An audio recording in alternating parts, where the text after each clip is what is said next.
Afternoon. Today we are going to discuss about another form of economic integration of some Asian countries, and that is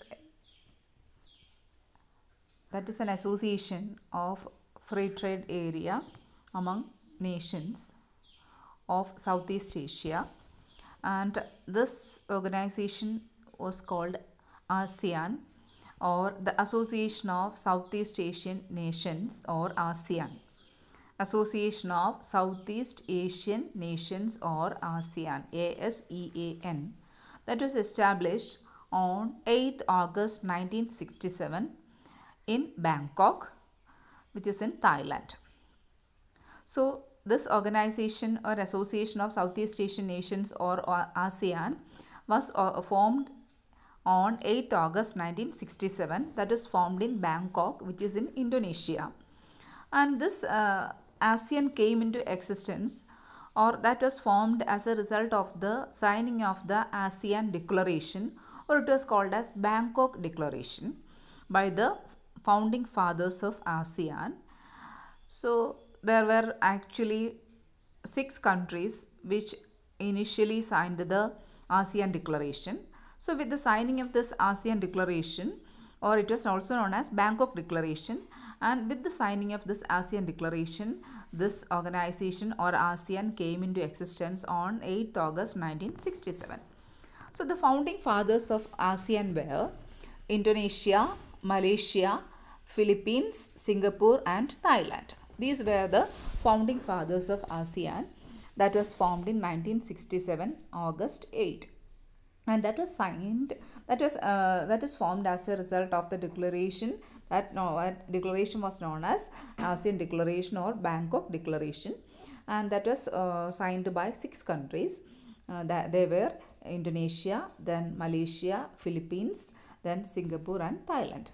Later, in 1984, 7th January 1984, another country, that is Brunei Darussalam, that joined in the association on 7th January 1984. So another country, that the name of that country is Brunei Darussalam, that has joined in the association on 7th January 1984. And later Vietnam also joined this on 28th July 1995, and Laos means Laos or Lao People's Republic, Laos Democratic Republic, or Lao People's Democratic Republic, or Laos. Simply we can call it as Laos. And Myanmar has joined the organization on 23rd July 1997, and later Cambodia also joined on 30th April 1999, and thus there is a 10-member association or organization, and this came into existence actually on 8th August 1967, that was formed in Bangkok. So actually initially there were only 6 countries, but later other countries, 4 more countries like Brunei Darussalam, which was joined on 7th January 1984, then Vietnam joined on 28th July 1995, Lao PDR, Lao People's Democratic Republic, and Myanmar joined on 23rd July 1997, and later Cambodia also joined in this organization on 30th April 1999, and thus the total number of members came up to 10. So when we consider the ASEAN area, this area accounts for the major share of world's natural rubber, palm oil, then tin, etc. So world's lion's share of, or world's major share of natural rubber or palm oil, tin, etc. are produced by the ASEAN countries, and they are also an important producer of sugar, coffee, then petroleum, timber, nickel, bauxite, etc.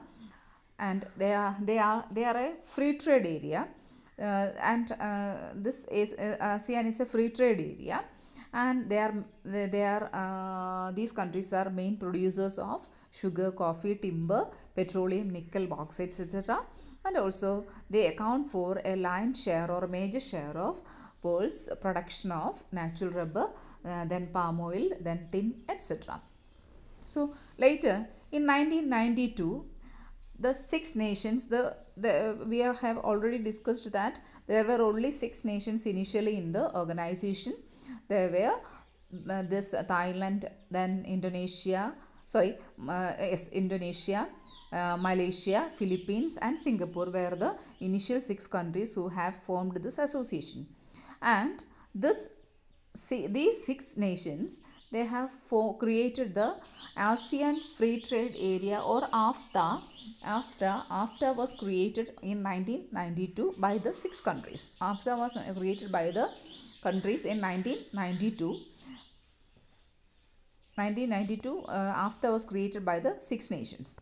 So this AFTA, the main aim of AFTA was to reduce intra-regional tariff. So the main objective of AFTA, the forming AFTA was to reduce intra-regional tariff or common effective preferential tariff or CEPT. It is also known as CEPT. So the main objective behind the formation of AFTA was to reduce intra-regional tariff or tariff among the nations. So reduction of tariff among the nations as well as or CEPT means common effective preferential tariff. So their aim was to reduce the common effective preferential tariff to 0.5% by 2002. So their aim was to reduce the tariff rate to 0.5% by the year 2002. They also aimed at eliminating all customs duties by 2010. They also aimed at eliminating or removing all types of customs duties by the year 2010. So there was an integration of nations. So this integration actually was a shallow one. It was not much deeper. So the aim was to make this a deeper one. So this integration progressed from a shallow one to a deep integration. വളരെ എന്താണ് ആഴത്തിലുള്ള ഒരു ഇൻ്റഗ്രേഷനിലേക്ക് വെറും trade barriers ഇല്ലാതാക്കുക എന്നുള്ളത് മാത്രമല്ല, their aim was to progress from a shallow integration to a deep integration. ഒരു പൊതുവെ ഒരു കുറച്ചും കൂടെ ആഴത്തിലുള്ള ഒരു ഇൻ്റഗ്രേഷനിലേക്ക് പോകുക എന്നുള്ളതായിരുന്നു അവരുടെ ഒരു ലക്ഷ്യം എന്ന് പറയുന്നത്. മുകൾ തട്ടിലുള്ള ഇൻ്റഗ്രേഷൻ മാത്രമല്ല, കുറച്ചുകൂടെ ആഴത്തിലുള്ള ഒരു ഇൻ്റഗ്രേഷൻ ഫോം ചെയ്യുക എന്നുള്ളതായിരുന്നു ഈ ആസിയൻ ഫ്രീ ട്രേഡ് എഗ്രിമെൻറ്റിൻ്റെ അല്ലെങ്കിൽ ആഫ്തയുടെ പ്രധാനപ്പെട്ട ലക്ഷ്യം എന്ന് പറയുന്നത്. So there was a progress from shallow integration to a deep integration. So that was something beyond simple removal of trade barriers. വെറും ട്രേഡ് ബാരിയേഴ്സ് മാത്രം ഇല്ലാതാക്കുക എന്നുള്ളതല്ല, പക്ഷേ വളരെ ഷാലോ ആയിട്ടുള്ള ഒരു ഇൻ്റഗ്രേഷനിൽ നിന്ന് കുറച്ചുകൂടി ഡീപ്പായിട്ടുള്ള ഒരു ഇൻ്റഗ്രേഷനിലേക്ക് മൂവ് ചെയ്യുക എന്നുള്ളതായിരുന്നു ഇവരുടെ പ്രധാനപ്പെട്ട എയിം എന്ന് പറയുന്നത്. So there was also another new agenda, and that agenda was also called AFTA Plus program. So this new agenda which was put forward by this AFTA was AFTA Plus program, and that included preferential liberalization of services and investment.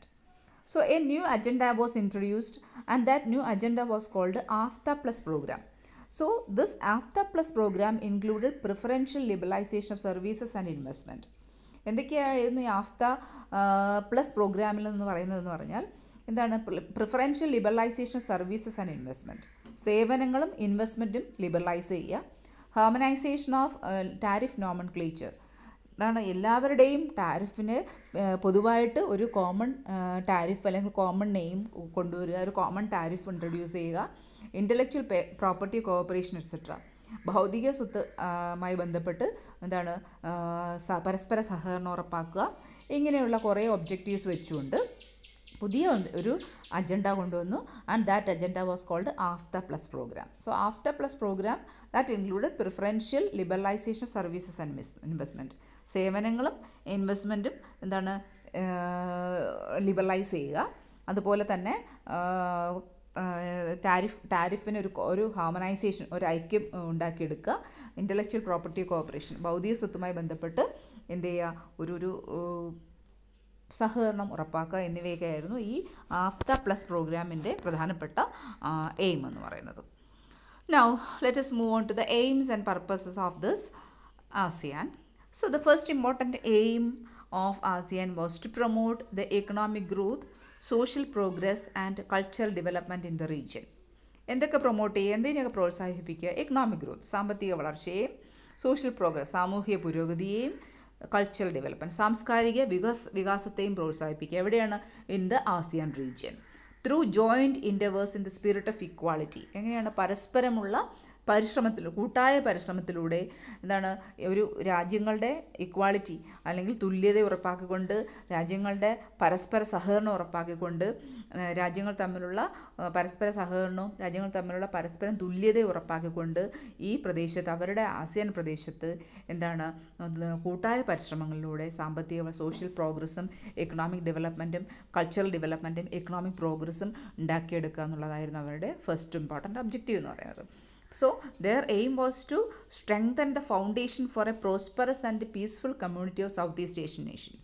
അതായത് south East Asian രാജ്യങ്ങളുടെ വളരെ സമ്പന്നമായതും വളരെ സമാധാനപൂർവ്വം മുന്നോട്ട് പോകുന്നതുമായ സൊസൈറ്റിക്കുള്ള ഒരു foundation ഉണ്ടാക്കിയെടുക്കുക, ഒരു അടിസ്ഥാനം ഉണ്ടാക്കിയെടുക്കുക എന്നുള്ളതായിരുന്നു അവരുടെ പ്രധാനപ്പെട്ട ഒബ്ജക്റ്റീവ് എന്ന് പറഞ്ഞത്. So first important objective is to accelerate the economic growth, social progress and cultural development in the region through joint endeavors, through joint efforts to increase to strengthen the foundation for a prosperous and peaceful community of Southeast Asian nations. South Asian രാജ്യങ്ങളുടെ എന്താണ് രാജ്യങ്ങളുടെ ഒരു സമാധാനപൂർവ്വവും സമൃദ്ധവുമായ ഒരു society, ഒരു community ഉണ്ടാക്കിയെടുക്കുന്നതിന് വേണ്ടി, അതിന് അടിസ്ഥാനം കെട്ടിപ്പടുക്കുന്നതിന് വേണ്ടി ശ്രമിക്കുക എന്നുള്ളതായിരുന്നു അവരുടെ പ്രധാനപ്പെട്ട ഒബ്ജക്റ്റീവ് എന്ന് പറയുന്നത്. Second was to promote regional peace and stability through abiding respect for justice.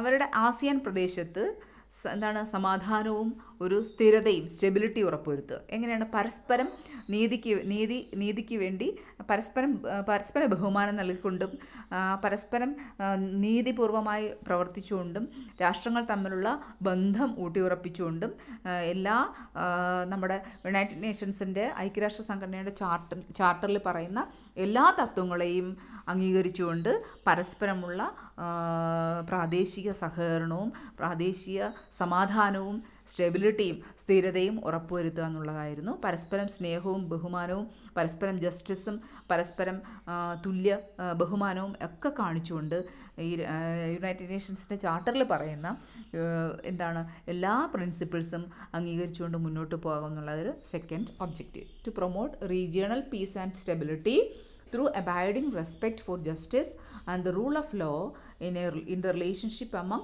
countries of the region and adherence to principles of United Nations Charter.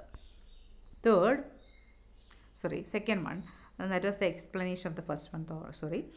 Second one, to promote active collaboration and mutual assistance on matters of common interest in the economic, social, cultural, technical, scientific and administrative fields. To promote active collaboration. എന്തിനെ promote ചെയ്യുക എന്നുള്ളതാണ്? വളരെ നല്ല രീതിയിലുള്ള ഒരു സഹകരണം അല്ലെങ്കിൽ ഒരു ജോയിൻനെസ്, അതായത് എല്ലാവരും ചേർന്നിട്ടുള്ള ഒരു സഹകരണം ഉറപ്പാക്കുക. എന്തിനാണ്? ആൻഡ് മ്യൂച്വൽ അസിസ്റ്റൻസ്, പരസ്പര സഹായം ഉറപ്പുവരുത്തുക. On matters of common interest, എല്ലാവർക്കും ഒരേപോലെയുള്ള താല്പര്യങ്ങളുള്ള വിഷയങ്ങളുണ്ടാവും. എക്കണോമിക് ഫീൽഡിലായാലും സോഷ്യൽ ഫീൽഡിലായാലും കൾച്ചറൽ ഫീൽഡിലായാലും ടെക്നിക്കൽ ഫീൽഡിലായാലും സയൻറ്റിഫിക് മേഖലയിലായാലും അഡ്മിനിസ്ട്രേറ്റീവ് കാര്യങ്ങളിലായാലും ഈ മേഖലകളിലൊക്കെ എല്ലാവർക്കും ഒരേപോലെ ഇൻട്രസ്റ്റ് ഉള്ള ചില കാര്യങ്ങളുണ്ടാവും. ആ കാര്യങ്ങളിലൊക്കെ active collaboration and mutual assistance, പരസ്പര സഹകരണവും പരസ്പര സഹായവും ഉറപ്പുവരുത്തുക എന്നുള്ളതായിരുന്നു രണ്ടാമത്തെ objective. To promote active collaboration and mutual assistance on matters of common interest in the economic, social, cultural, technical, scientific and administrative fields. Okay. The third one, to promote assistance to each other in the form of training and research facilities in the educational, professional, technical and administrative spheres. To provide assistance. എന്ത് നൽകുക? Assistance നൽകുക, സഹായം നൽകുക. എന്തിനൊക്കെയാണ്? പരസ്പരം സഹായം നൽകുക. ഏതൊക്കെ രീതിയിലാണ്? In the form of training and research facilities. ട്രെയിനിങ്ങും ഗവേഷണ സൗകര്യങ്ങളും നൽകുക. ഏതൊക്കെ മേഖലയാണ്? എഡ്യൂക്കേഷൻ മേഖലകളിൽ, പ്രൊഫഷണൽ മേഖലകളിൽ, ടെക്നിക്കൽ മേഖലയായാലും അഡ്മിനിസ്ട്രേറ്റീവ് മേഖലയായാലും എല്ലാ മേഖലകളിലും ട്രെയിനിങ്ങും റിസർച്ച് സൗകര്യങ്ങളും ഗവേഷണ സൗകര്യങ്ങളും പ്രൊവൈഡ് ചെയ്തുകൊണ്ട് പരസ്പരം സഹായിക്കുക എന്നുള്ളത്. To provide assistance to each other in the form of training and research facilities in the educational, professional, technical and administrative spheres. Next one, to collaborate more effectively for a greater utilization of their agriculture and industries. പരസ്പരം സഹകരണം ഉറപ്പുവരുത്തുക. എന്തിനകത്തൊക്കെയാണ്? പരസ്പരം ഒന്നിച്ച് പ്രവർത്തിക്കുക. എന്തിലൊക്കെയാണ്? ഈ പ്രധാനമായിട്ടും കൃഷിയും വ്യവസായങ്ങളും ഉള്ള നേഷൻസാണ് ഈ ആസിയാൻ കൺട്രീസ് എന്ന് വെച്ചാൽ. അപ്പോൾ ഈ കാർഷിക മേഖലയിലായാലും വ്യാവസായിക മേഖലയിലായാലും ഉള്ള റിസോഴ്സസ് വളരെ നല്ല രീതിയിൽ യൂട്ടിലൈസ് ചെയ്യുന്നതിന് വേണ്ടി പരസ്പരം സഹകരിക്കുക. മാത്രമല്ല അവരുടെ ട്രേഡ് എക്സ്പാൻഡ് ചെയ്യുന്നതിനും അവരുടെ ഇൻ്റർനാഷണൽ കമ്മോഡിറ്റി ട്രേഡുമായി ബന്ധപ്പെട്ട പ്രശ്നങ്ങൾ പഠിക്കുന്നതിലും അവരുടെ ട്രാൻസ്പോർട്ടേഷൻ ഇമ്പ്രൂവ് ചെയ്യുന്നതിലും അവരുടെ കമ്മ്യൂണിക്കേഷൻ ഫെസിലിറ്റീസ് ഇമ്പ്രൂവ് ചെയ്യുന്നതിനും മാത്രമല്ല ജനങ്ങളുടെ ജീവനിലവാരം വർദ്ധിപ്പിക്കുന്നതിനൊക്കെ പരസ്പരം സഹകരിക്കുക. ടു കൊളാബറേറ്റ് ഇഫക്റ്റീവ്ലി വളരെ കാര്യക്ഷമമായി ഒന്നിച്ച് സഹകരിക്കുക. എന്തിനു വേണ്ടിയാണ്? For the utilisation of agriculture and industry. അവരുടെ കൃഷിയെയും വ്യവസായം പരസ്പരം ഉപയോഗിക്കാൻ വേണ്ടി നല്ലതുപോലെ സഹകരിക്കുക. മാത്രമല്ല അവരുടെ ട്രേഡ് എക്സ്പാൻഡ് ചെയ്യുന്നതിന് സഹകരിക്കുക. അവരുടെ പ്രോബ്ലംസ് എന്തൊക്കെയാണോ ഇൻ്റർനാഷണൽ കമ്മോഡിറ്റി ട്രേഡുമായി ബന്ധപ്പെട്ട പ്രശ്നങ്ങൾ പഠിക്കുന്നതിൽ സഹകരിക്കുക. മാത്രമല്ല the improvement of their transportation communication facilities. അവരുടെ ഗതാഗത വാർത്താവിനിമയ സൗകര്യങ്ങൾ ഇമ്പ്രൂവ് ചെയ്യുന്നതിന് പരസ്പരം സഹകരിക്കുക.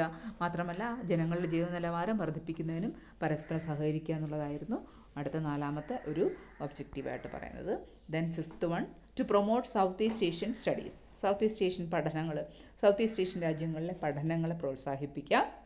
Then last one, to maintain close and beneficial cooperation with existing international and regional organizations with similar aims and purposes and explore all avenues for even closer cooperation among themselves. മാത്രമല്ല ഇതേപോലെയുള്ള മറ്റ് organisations ഉണ്ടാവാം, international organisations ഉണ്ടാവാം, ഇതേപോലുള്ള objectives follow ചെയ്യുന്ന, ഇതേപോലുള്ള ലക്ഷ്യം മുൻനിർത്തി പ്രവർത്തിപ്പിക്കുന്ന ധാരാളം ഇൻ്റർനാഷണൽ ഓർഗനൈസേഷൻസ് ഉണ്ടാവാം. അപ്പോൾ അവരുമായിട്ട് വളരെ നല്ല രീതിയിലുള്ള, വളരെ അടുത്ത, വളരെ ബെനിഫിഷ്യലായിട്ടുള്ള ഒരു സഹകരണം ഉറപ്പുവരുത്തുക എന്നുള്ളതാണ് വേറൊരു ഒബ്ജക്റ്റീവായിട്ട് പറയുന്നത്. മാത്രമല്ല ഈ രാഷ്ട്രങ്ങൾക്കിടയിൽ തന്നെ, ആസിയാൻ രാഷ്ട്രങ്ങൾക്കിടയിൽ തന്നെ വൻതോതിലുള്ള ഒരു കോഓപ്പറേഷൻ ഉണ്ടാക്കിയെടുക്കുക എന്നുള്ളതും ഇതിൻ്റെ ഒബ്ജക്റ്റീവായിരുന്നു. To remain close and beneficial cooperation with existing international and regional organization with similar aims and purposes. ഇതേ ഒബ്ജക്റ്റീവ്സും ഇതേ പർപ്പസസും വെച്ചുകൊണ്ട് പ്രവർത്തിക്കുന്ന ഇതേപോലുള്ള ഇൻ്റർനാഷണൽ ഓർഗനൈസേഷൻസ് ഉണ്ടാവാം, റീജിയണൽ ഓർഗനൈസേഷൻസ് ഉണ്ടാവും. അവരുമായി യോജിച്ച് പ്രവർത്തിക്കുക. മാത്രമല്ല ഈ ആസിയാൻ രാജ്യങ്ങളുടെ ഇടയിൽ തന്നെയുള്ള കോഓപ്പറേഷനെ പ്രോത്സാഹിപ്പിക്കുക എന്നുള്ളതായിരുന്നു പ്രധാനപ്പെട്ട വേറൊരു ഒബ്ജക്റ്റീവായിട്ട് പറയുന്നത്. Then the principles. What are the fundamental principles of ASEAN? ASEAN പാക്ടിന് അല്ലെങ്കിൽ ആസിയാൻ ഓർഗനൈസേഷൻ്റെ പ്രധാനപ്പെട്ട പ്രിൻസിപ്പിൾസ്, തത്വങ്ങൾ എന്തൊക്കെയാണെന്നത്. First, mutual respect for the interdependence, sovereignty, equality, territorial integrity and national identity of all nations. എല്ലാ രാഷ്ട്രങ്ങളുടെയും സ്വാതന്ത്ര്യത്തെയും അതുപോലെ സോവറിറ്റി പരമാധികാരത്തെയും തുല്യതയെയും രാജ്യങ്ങളുടെ അഖണ്ഡതയെയും അതുപോലെ രാജ്യങ്ങളുടെ ഐഡൻറ്റിറ്റിയെയും, ഓരോ രാജ്യങ്ങളുടെയും ഐഡൻറ്റിറ്റിയെയും അവരുടേതായ സ്വന്തം ഐഡൻറ്റിറ്റിയെയും ഒക്കെ ബഹുമാനിക്കുക, പരസ്പരം ബഹുമാനിക്കുക. ഓരോ രാജ്യങ്ങളും മറ്റുള്ള രാജ്യങ്ങൾ അവരുടേതായ ഇൻഡിപെൻഡൻ്റ് ആണ്, അവർ സോവറിൻ ആണ്, അവരുടേതായ പരമാധികാരമുണ്ട്. ആ പരമാധികാരത്തെയും അവരുടെ ഇക്വാളിറ്റിയും ഒക്കെ പരസ്പരം ബഹുമാനിക്കുക, മ്യൂച്വൽ റെസ്പെക്റ്റ് ചെയ്യുക. Second, the right of every state to lead its national existence free from external interference, subversion and coercion. എല്ലാ രാഷ്ട്രങ്ങൾക്കും അവരുടേതായ ഒരു ദേശീയ നിലനിൽപ്പുണ്ട്, അതായത് which is free from external interference, outside interference ഇല്ലാത്ത, അതായത് പുറം ആൾക്കാരുടെ ഒരു ഇടപെടലില്ലാതെ അവരുടേതായ രീതിയിൽ നിലനിൽക്കാനുള്ള ഒരു മറ്റു രാഷ്ട്രങ്ങളുടെ കടന്നുകയറ്റമില്ലാതെ അവരുടെ സ്വന്തമായ രീതിയിൽ നിലനിൽക്കാനുള്ള ഒരു അവകാശത്തെ ബഹുമാനിക്കുക എന്നുള്ളതാണ് സെക്കൻഡ് ആയിട്ടുള്ള objective. The right of every state to lead its national existence free from external interference. മറ്റു രാഷ്ട്രങ്ങളുടെ ഇടപെടില്ലാതെ എല്ലാ രാജ്യങ്ങളുടെയും എന്താണ് സ്വന്തമായി നിലനിൽക്കാനുള്ള അവകാശത്തെ അംഗീകരിക്കുക എന്നുള്ളതായിരുന്നു സെക്കൻഡ് പ്രിൻസിപ്പിൾ എന്ന് പറഞ്ഞത്. Third, non interference in the internal affairs of one another. ഓരോരുത്തരുടെയും രാജ്യങ്ങളിലെ ഇൻറ്റേർണൽ അഫയേഴ്സിൽ പരസ്പരം ഇടപെടാതിരിക്കുക, അവരുടെ ആഭ്യന്തര കാര്യങ്ങളിൽ പരസ്പരം ഇടപെടാതിരിക്കുക. Then settlement of difference disputes by peaceful manner. അതായത് settlement of differences or disputes, രാജ്യങ്ങൾ തമ്മിലുള്ള എന്താണ് ഡിഫറൻസസ് അല്ലെങ്കിൽ ഡിസ്പ്യൂട്ട്സ്, തർക്കങ്ങൾ വളരെ സമാധാനപരമായി പരിഹരിക്കുക എന്നുള്ളതായിരുന്നു വേറൊരു പ്രിൻസിപ്പിളായിട്ട് പറയുന്നത്. Then renunciation of the threat or use of force. ഉപേക്ഷിക്കുക, രാഷ്ട്രങ്ങൾ തമ്മിലുള്ള ഭീഷണിയുടെ ഒരു ഭാഷയോ അല്ലെങ്കിൽ എന്താണ് ഫോഴ്സ് അല്ലെങ്കിൽ രാഷ്ട്രങ്ങളുടെ മുകളിൽ ബലം പ്രയോഗിക്കുക, അതൊന്നും ഇല്ലാതെ അതൊക്കെ ഉപേക്ഷിക്കുക എന്നുള്ളതാണ്. Then last one, effective cooperation among themselves. നല്ല രീതിയിൽ സഹകരണം ഉറപ്പുവരുത്തുക രാഷ്ട്രങ്ങളുടെ ഇടയിൽ. ഇത്രയാണ് പ്രധാനപ്പെട്ട ഫണ്ടമെൻ്റൽ പ്രിൻസിപ്പിൾസ് ആയിട്ട് പറയുന്നത്. ഒന്ന്, mutual respect for the independence, sovereignty, equality, territorial integrity and national identity of all the Nations. Then the right of every state to lead its national existence free from external interference, so subversion and coercion. Then non-interference in the internal affairs of one another, settlement of differences or dispute by peaceful manner, renunciation of the threat or use of force, and effective cooperation among themselves. These are the fundamental principles of this ASEAN. And the present Secretary General of ASEAN for the period 2018-22 is Lim Jock Hoi. That is from Brunei Darussalam. ഇപ്പോഴത്തെ secretary general എന്ന് പറയുന്നത് ആസിയാൻ്റെ secretary general എന്ന് പറയുന്നത് 2018-22 കാലഘട്ടത്തിലേക്കുള്ള secretary general എന്ന് പറയുന്നത് ലിം joke ഹോയ് ആണ്. അദ്ദേഹം ബ്രൂണൈ ദാറുസലാമിൽ നിന്നുള്ള ആളാണ്. അപ്പം ഇവരുടെ ലാസ്റ്റ് മീറ്റിംഗ് എന്ന് പറയുന്നത് ആസിയാൻ്റെ ലീഡേഴ്സ് മീറ്റിംഗ് എന്ന് പറയുന്നത് that was convened in on 24th April 2021 and that was held at ASEAN Secretariat in Jakarta, which is in Indonesia. ഇന്തോനേഷ്യയിലുള്ള ജക്കാർത്തയിലാണ് ഈ ലാസ്റ്റ് മീറ്റിംഗ് നടന്നത്. 2021 ഏപ്രിൽ 24th ലാസ്റ്റ് മീറ്റിംഗ് നടന്നത്. ജക്കാർത്ത, ഇന്തോനേഷ്യയിലുള്ള ജക്കാർത്ത എന്ന് പറയുന്ന സ്ഥലത്താണ് അതിൻ്റെ സെക്രട്ടേറിയറ്റ് നിലനിൽക്കുന്നത്, ആസിയാൻ്റെ സെക്രട്ടേറിയറ്റ് ഉള്ളത്. അവിടെ വെച്ചിട്ടായിരുന്നു ലാസ്റ്റ് മീറ്റിങ്ങും. എൻ്റെ ഇപ്പോഴത്തെ സെക്രട്ടറി ജനറൽ എന്ന് പറയുന്നത് ബ്രൂണൈ ദാറുസലാമിൽ നിന്നുള്ള ജിം ലോക്ക് ഹോയ് ആണ്.